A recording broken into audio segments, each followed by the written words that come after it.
4억 5천만 년 이상 존재해온 투구계의 알값이 오늘날 수백만 달러의 가치가 있다고 말한다면 여러분은 어떻게 생각하시겠습니까? 이 고대 해양 생물이 엄청난 수익성과 논란을 불러일으키는 어획 작업의 중심에 있다는 것은 사실입니다. 반면에 문제는 다음과 같습니다. 연구 목적뿐만 아니라 훨씬 더 충격적인 목적, 즉 생명을 구할 수 있는 약을 위해 난자를 수집하고 있다는 것입니다. 투구계 포획은 수백만 달러 규모의 산업입니다. 그러나 그렇게 큰 위험이 있었기 때문에 그것이 지속 가능한지 아니면 우리가 이 고대 생물을 위험에 빠뜨리고 있는지에 대한 의문이 생깁니다. 논쟁의 여지가 있고 극적인 투구계 수정 주제에 대해 자세히 살펴보겠습니다. 여러분이 한 번도 들어본 적이 없는 가장 논쟁이 많고 수익성이 높은 산업 중 하나인 투구계 수학에 대해 소개하게 되어 매우 기쁩니다. 이 흥미로운 생물은 다른 시대의 유물처럼 보일 수도 있지만 실제로는 수백만 달러 가치가 있는 글로벌 산업의 중심에 있습니다. 더욱 놀라운 것은 그들의 난자가 의학 분야에서 필수적인 구성 요소라는 사실입니다. 리무루스 아메보사이트 라이세이트 테스트는 투구계의 수정 여부를 확인하는 데 사용되는 필수 절차입니다. 투구계는 수정 과정을 돕는 데 사용되는 알을 얻기 위해 수확됩니다. 이 테스트의 목적은 의료기기 및 예방접종에 존재할 수 있는 박테리아 내독소를 확인하는 것입니다. 이러한 엔도톡신은 수술 도구부터 생명을 구할 수 있는 백신까지 다양한 품목에서 찾을 수 있습니다. 이 과정을 수행하는 것은 인간의 건강을 위해 필수적이지만 투구계 개체수에는 어떤 비용이 듭니까? 투구계 알은 많은 철새들에게 중요한 영양 공급원이기 때문에 투구계는 자연 상태에서 해양 생태계의 중요한 구성 요소입니다. 반면 투구계의 포획은 알에 대한 수요가 계속 증가함에 따라 큰 문제가 되었습니다. 그러나 수확물은 제약 사업에만 활용되는 것이 아닙니다. 또한 과학 연구 분야에서도 활용되며 산업적 어업 활동을 위한 미끼로도 사용됩니다. 충격적인 것 중 하나는 투구개를 포획하는 방법이다. 개를 가두어 알을 회수한 다음 많은 경우 개를 다시 야생으로 풀어줍니다. 이 과정은 개를 잡는 것과 관련된 섬세하고 위험한 기술입니다. 그러나 상당수의 투구개가 시련을 이겨내지 못하고 일부 지역에서는 그 개체 수가 감소하고 있습니다.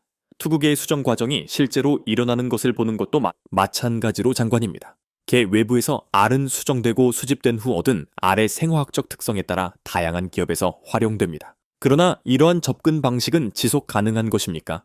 아니면 수백만 년 전에 살았던 동물로부터 너무 많은 것을 취하고 있는 것입니까? 계속해서 증가하는 알 수요를 고려할 때 투구계의 수확은 결코 완전히 지속 가능하다고 간주될 수 없습니다. 이 시점에서 상황은 정말 논쟁거리가 될 것입니다. 투구계의 개체수는 전 세계가 의료 테스트를 수행할 목적으로 투구계에 계속 의존함에 따라 심각한 위험에 직면해 있습니다. 투구계 포획은 단순히 알 몇 개를 모으는 문제가 아닙니다. 오히려 이는 장기적으로 이 개의 생존에 큰 영향을 미치는 침입적이고 파괴적인 작업입니다. 우선 개는 일반적으로 번식기에 가장 취약한 시기인 번식기에 모여듭니다. 수집 프로세스에는 매우 민감한 여러 개별 프로세스가 포함됩니다. 그런 다음 개는 혈액을 채취하고 알을 추출한 후 마지막으로 혈액을 채취한 후 다시 야생으로 방출됩니다. 그러나 이 과정은 투구개에게 치명적일 가능성이 있습니다. 추출로 인해 발생하는 심리적, 육체적 피해로 인해 약해지고 출산할 수 없게 되는 것이 일반적입니다. 투구개 수확 라인에는 알 수집이 포함될 뿐만 아니라 종 전체의 존재 자체가 위태로워지는 일도 포함됩니다. 여러 연구에 따르면 투구개는 출혈을 통해 혈액을 추출한 후 심각한 치사율을 경험할 수 있습니다. 서식지 파괴, 기후 변화의 영향, 알 수정 및 미끼를 위한 과도한 수집으로 인해 이들 종의 개체수가 이미 감소하고 있다는 사실을 고려할 때 이는 특히 우려됩니다. 환경보호론자들이 수년 동안 투구개 수확의 장기적인 생존 가능성에 대해 우려를 제기해왔음에도 불구하고 산업은 계속 확장되고 있습니다. 여기서 또 하나의 예상치 못한 사건이 발생합니다. 투구개를 대상으로 수행되는 LAL 테스트가 수많은 의학적 이점을 제공한다는 사실에도 불구하고 내독소를 평가하는 다른 방법이 이미 개발 과정에 있습니다. 반면 투구개 채취는 여전히 전통적인 방식이 더 신뢰할 수 있고 경제적이라고 여겨지기 때문에 계속해서 이루어지고 있습니다.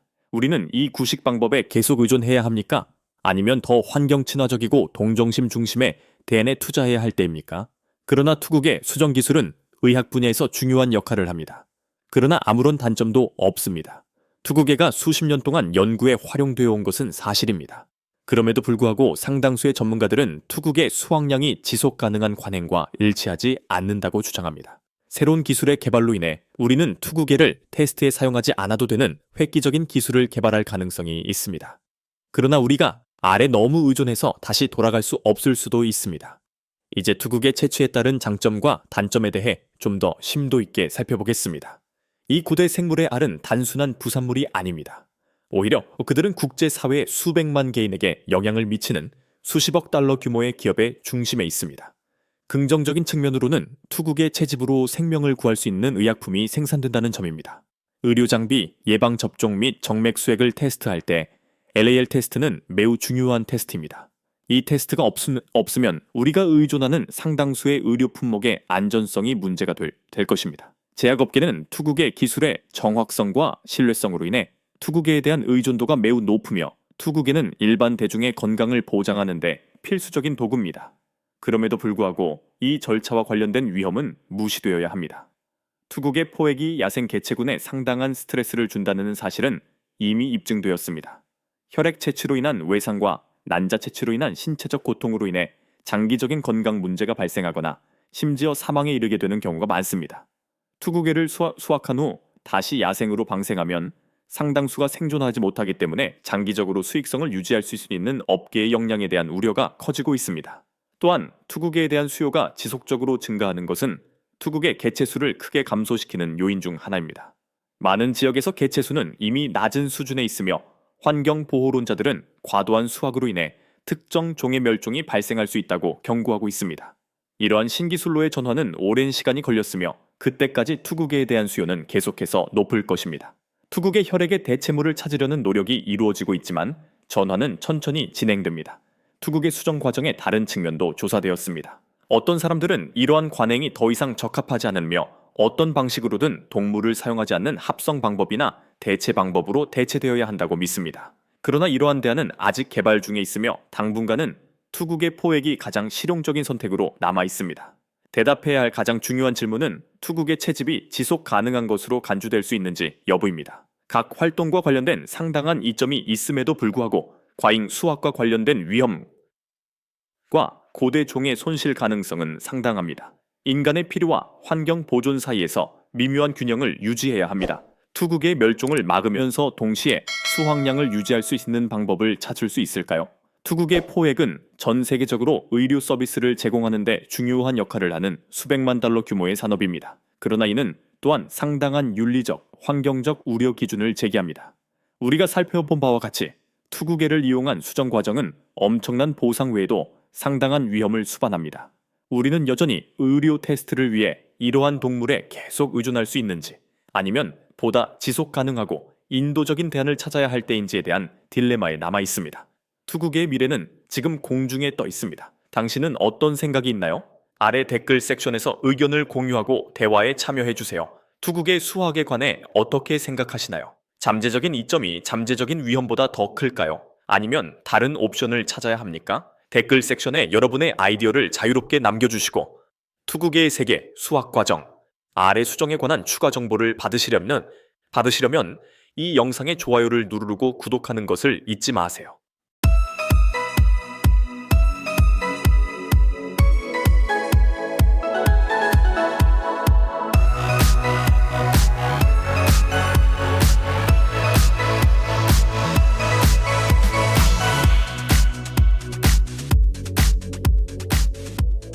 그루퍼는 가장 귀중한 해산물 중 하나입니다.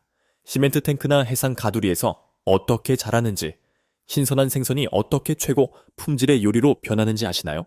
오늘 수업에서는 그루퍼 양식 분야의 비하인드 스토리를 소개하며 이전에는 볼 수 없었던 수확, 가공, 조리 과정을 공개합니다. 가장 진실되고 흥미진진한 영상을 끝까지 시청해 주시기 바랍니다. 그루퍼는 상업적으로 가장 유용하다고 여겨지는 해양 어종 중 하나입니다. 전 세계 수많은 국가, 특히 동남아시아에서 재배됩니다. 종에 따라 그루퍼의 크기는 0.81.5kg이며 일부 종은 50에서 100kg까지 훨씬 더 크게 자랄 수 있습니다. 대부분의 양식 변종은 약 8일 12개월 안에 이 무게에 도달합니다.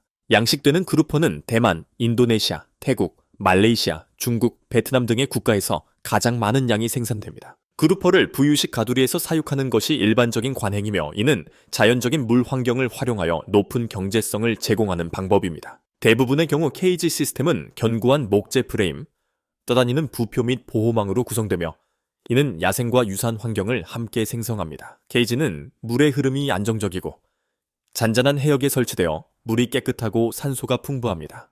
이는 물고기가 잠재력을 최대한 발휘할 수 있도록 하기 위해 수행됩니다. 수상농장에는 농부들 외에도 경비견들이 있습니다. 이 개들은 물고기 도난을 방지하고 자신에게 익숙하지 않은 배가 접근할 때마다 농부들에게 경고하는 역할을 담당합니다. 작은 물고기, 살아있는 새우 또는 고단백 산업용 사료는 그루퍼의 주요 영양 공급원입니다. 이를 통해 빠르게 성장하고 상업적 목적에 적합한 최적의 무게를 얻을 수 있습니다. 물고기가 적절한 양의 영양분을 흡수할 수 있도록 하기 위해 농부들은 일반적으로 매일 미리 정해진 시간에 물고기에게 먹이를 줍니다. 바다가 거친 날에는 우리가 거센 파도에 휩싸이기 때문에 농부들은 프레임을 보강하고 그물을 점검하여 손상이 발생하지 않도록 해야 합니다. 그루퍼 수확은 물고기가 일반적으로 물고기 한 마리당 1.53kg인 표준 크기에 도달할 때 시작됩니다. 이는 고기가 계속해서 단단하고 풍미를 유지하도록 하기 위한 것입니다. 이 작업은 대규모 수확을 위해 준비된 산소 통기 시스템이 장착된 둘러싸는 그물, 큰 국자 및 물 탱크를 가져오는 구매 보트가 도착하는 해상 부유 케이지에서 즉시 수행됩니다. 포획 과정이 잘 진행되도록 수확하기 전에 농부들은 가두리의 상태, 그물의 견고함, 적절한 장비에 대한 요구사항을 모두 꼼꼼하게 검사합니다. 모든 작업이 완료되면 둘러싸는 그물을 케이지 안으로 낮추어 물고기를 인클로저의 한 영역에 집중시키기 위해 수영할 수 있는 공간을 점차적으로 줄입니다. 물고기가 긁히거나 스트레스를 받는 것을 방지하기 위해 어부들은 물고기를 집중시킨 후 거대한 국자를 사용하여 물고기를 한 마리씩 들어 올립니다. 그들은 프로세스를 통해 신속하지만 조심스럽게 움직입니다. 해안으로 운송되는 동안 필요한 크기와 무게의 물고기는 즉시 포끼 수조에 넣습니다. 이를 통해 여행 중에 생선의 품질과 신선도가 유지됩니다.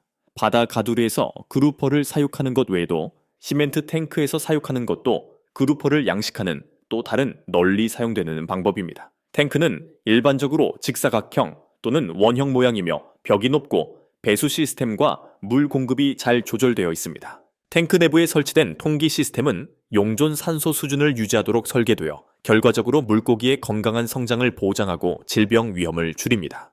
물고기가 표준 무게에 도달하면 농부들은 손으로 잡아서 쉽게 운반할 수 있도록 큰 플라스틱 바구니에 담습니다. 시장으로 배송하기 위해 운송 차량에 싣기 전에 각 바구니는 바구니의 정확한 무게를 확인하기 위해 픽업 위치에서 꼼꼼하게 무게를 측정합니다. 해산물 재료로 그루퍼를 사용하는 것은 매우 일반적입니다. 시장이나 해산물 상점에서 그루퍼를 구입하면 판매자는 일반적으로 요청에 따라 생선을 필레로 만들고 조각으로 자릅니다. 이렇게 하면 생선을 준비하는 데 소요되는 시간을 절약할 수 있습니다. 생선을 집에 가져온 후 요리를 시작하기 전에 물로 빠르게 헹구기만 하면 됩니다. 그루퍼의 준비는 개인의 취향에 따라 다양한 방법으로 이루어질 수 있습니다. 맛있는 맛과 강한 영양가로 인해 그루퍼는 지속적으로 가족과 함께 나누는 저녁 식사에 탁월한 선택입니다. 저는 제 영상이 더욱 특별하고 흥미로워지기를 원했기 때문에 여러분이 이 그루퍼 물고기에 대해 알지 못할 수도 있는 몇 가지 사실을 소개합니다. 그루퍼의 가장 흥미로운 생물학적 특성 중 하나는 일생 동안 성별을 바꿀 수 있다는 것입니다. 대부분의 그루퍼는 암컷으로 태어나지만 성장하고 성숙함에 따라 일부 개체는 수컷으로 전환됩니다. 순차적 자웅동체증으로 알려진 이 과정은 균형 잡힌 인구 구조를 보장하고 번식 성공률을 향상시킵니다. 변화는 종종 사회적, 환경적 요인에 의해 촉발됩니다. 예를 들어 개체군에서 지배적인 수컷이 사라지면 가장 크고 가장 성숙한 암컷은 호르몬 변화를 겪게 되어 번식가의 역할을 맡을 수컷으로 변할 수 있습니다. 이 놀라운 적응은 유전적 다양성을 유지하는 데 도움이 되고 야생 개체군에서 성공적인 번식 가능성을 높입니다. 게다가 그루퍼는 인상적인 수명으로 유명하며 일부 종은 야생에서 30, 50년 이상 살 수 있습니다. 이로 인해 해양 생태계에서 가장 오래 사는 포식성 어류 중 하나가 되었습니다. 그들의 장수 덕분에 고급 사냥 전략을 개발하고 수년에 걸쳐 생존 경험을 축적할 수 있습니다. 그러나 이러한 느린 성장률과 긴 수명으로 인해 특히 남획에 취약해졌습니다. 번식 성숙에 도달하는 데 수년이 걸리기 때문에 과도한 어업으로 인해 개체 수가 빠르게 고갈되며 심각한 생태학적 결과를 초래할 수 있습니다. 뿐만 아니라 그루퍼는 놀라울 정도로 빠른 공격 속도를 지닌 매복 포식자입니다. 먹이를 쫓는 많은 포식성 물고기와는 달리 그루퍼는 먹이를 잡기 위해 은밀함과 강력한 흡입력에 의존합니다. 공격할 때 그들은 놀라운 속도로 입을 열어 먹이를 즉시 안으로 끌어들이는 진공을 생성합니다. 이 방법을 사용하면 최소한의 노력으로 생선, 갑각류, 심지어 작은 문어까지 섭취할 수 있습니다.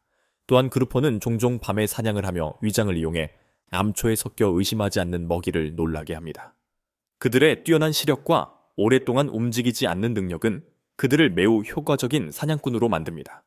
특히 그루퍼는 깨끗한 물고기, 특히 깨끗한 놀래기와 같은 종과 매혹적인 상호주의 관계에 있습니다. 이 작은 물고기는 그루퍼의 몸, 특히 아가미와 지느러미 주변의 기생충과 죽은 피부를 제거하는 데 중요한 역할을 합니다. 그 대가로 그루퍼는 움직이지 않고 깨끗한 물고기가 잡아먹으려고 하지 않고 작업을 수행할 수 있도록 합니다. 이러한 관계는 두 종 모두에게 이익이 됩니다. 그루퍼는 건강하고 감염 없이 지내는 반면 깨끗한 물고기는 꾸준한 먹이 공급원을 받습니다. 이러한 상호작용은 해양 생태계의 복잡성과 다양한 종들이 생존을 위해 어떻게 서로 의존하는지를 보여줍니다. 산호초 환경의 최고 포식자인 그루퍼는 생태학적 균형을 유지하는 데 중요한 역할을 합니다. 더 작은 어류와 갑각류의 개체수를 조절함으로써 특정 종의 개체수가 과밀해지고 섬세한 먹이 사슬이 붕괴되는 것을 방지합니다. 그러나 남획으로 인해 그루퍼 개체수가 감소하면 더 작은 먹이종이 폭발적으로 증가하여 해조류를 먹는 물고기를 과도하게 방목할 수 있습니다. 이로 인해 산호초가 조류로 뒤덮여 생물 다양성과 산호초 건강에 부정적인 영향을 미칠 수 있습니다. 그루퍼를 보호하는 것은 산호초 생태계의 안정성을 보존하는 데 필수적입니다. 자이언트 그루퍼와 같은 몇몇 대형 그루퍼 종은 이제 과도한 어획으로 인해 취약하거나 멸종 위기에 처한 것으로 간주됩니다. 이 물고기는 성장이 느리고 후기 단계에서 번식하기 때문에 일단 고갈되면 개체수를 회복하는 데 어려움을 겪습니다.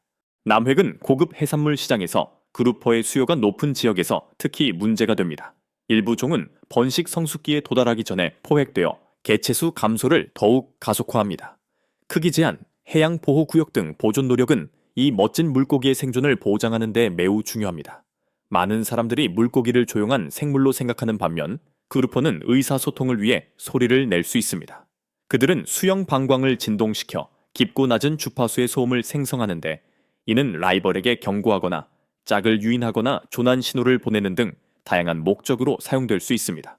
어떤 경우에는 그루퍼가 소리를 사용하여 다른 포식자와 사냥 노력을 조정합니다. 예를 들어 그루퍼는 더 효과적으로 사냥하기 위해 곰치와 팀을 이루는 것이 관찰되었습니다. 그루퍼는 장어에게 틈새로 들어가도록 신호를 보내기 위해 특정 소리를 낼 수 있으며 그루퍼가 포획할 수 있는 숨겨진 먹이를 씻어낼 수 있습니다. 이러한 수준의 종간 협력은 그루퍼의 지능과 적응성을 강조합니다. 대부분의 그루퍼 양식은 바다 가두리나 시멘트 탱크에서 이루어지지만 최근에는 순환 양식 시스템, OAS를 사용하는 방법도 있습니다. 이는 물이 지속적으로 여과되고 재순환되어 폐기물을 줄이고 지속 가능성을 향상시키는 고도로 통제된 환경입니다. RAS 기술은 도시 지역이나 천연 수자원이 제한된 지역에서 그루퍼 양식을 가능하게 합니다. 또한 질병과 환경 오염 물질에 대한 노출을 최소화하여 지속 가능한 해산물 생산을 위한 유망한 솔루션이 됩니다. 남호액에 대한 우려가 커지면서 RAS의 발전은 야생 개체군에 해를 끼치지 않고 향후 그루퍼 공급을 보장하는 데 중요한 역할을 할 수 있습니다. 요컨대 그루퍼의 잘 알려지지 않은 측면은 그들의 특별한 생물학, 생태학적 중요성 및 그들이 직면한 과제를 드러냅니다. 성별을 바꾸고 소리를 통해 의사소통하는 능력부터 해양 생태계에서의 중요한 역할에 이르기까지 그루퍼는 언뜻 보기보다 훨씬 더 복잡하고 매력적입니다. 이 놀라운 물고기를 보호하는 것은 생물 다양성뿐만 아니라 해양의 지속 가능성에도 필수적입니다.